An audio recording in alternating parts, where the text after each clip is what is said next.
SIR বিচারাধীন তালিকায় রাজ্যের মুখ্য সচিব। আর আজ প্রথম ভোটার তালিকা প্রকাশের আগে গতকালই সুপ্রিম কোর্টের দৃষ্টি আকর্ষণ রাজ্যের আইনজীবীর। আর এই তালিকায় রয়েছেন বিভিন্ন ক্ষেত্রের হেভিওয়েটরা, যাদের ভোট ভবিষ্যৎ এখনো ঝুলে।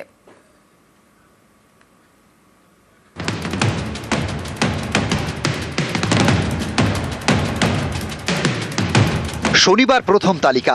এসআইআর এর পরে পশ্চিমবঙ্গে প্রথম ভোটার তালিকা প্রকাশ। এসআইআর শুনানিতে ডাক পাওয়াদের কথা বিচার করছেন বিচারকরা। এরকম 60,06,000-এর নামও থাকবে প্রথম তালিকায়। এই অ্যাডজুডিকেশন তালিকায় রয়েছেন বিশিষ্টরাও।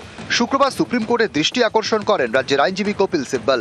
প্রধান বিচারপতির বেঞ্চে তিনি বলেন, অ্যাডজুডিকেশন তালিকায় পশ্চিমবঙ্গের মুখ্য সচিব নন্দিনী চক্রবর্তীর নাম রয়েছে।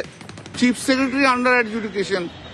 আরে চিফ সেক্রেটারি ভোটার লিস্টের নাম থাকবে কি থাকবে না, তার কেস যদি আন্ডার অ্যাডজুডিকেশন হয় তাহলে পশ্চিমবাংলার সব মানুষ তো আজকে বিপদে রইল।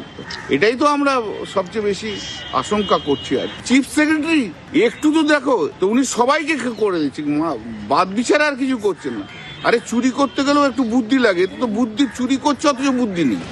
এসআইআর শুনানিতে যাদের ডাকা হয়েছিল তাদের মধ্যে অনেকেই বিশিষ্টজন, যেমন নোবেলজয়ী অর্থনীতিবিদ অমর্ত্য সেন, সাহিত্যিক জয় গোস্বামী, ক্রিকেটার মোহাম্মদ শামি, ঝুলন গোস্বামী, লক্ষ্মীরতন শুক্লা, ফুটবলার মেহতাব হোসেন, রহিম নবী, মোহনবাগানের প্রাক্তন সভাপতি টুটু বসু, মোহনবাগানের বর্তমান সচিব সৃঞ্জয় বসু, অভিনেতা দেব, মিমি চক্রবর্তী, লাবণী সরকার, কৌশিক বন্দ্যোপাধ্যায়। খসড়া তালিকায় বাদ যায় 58 লক্ষের নাম।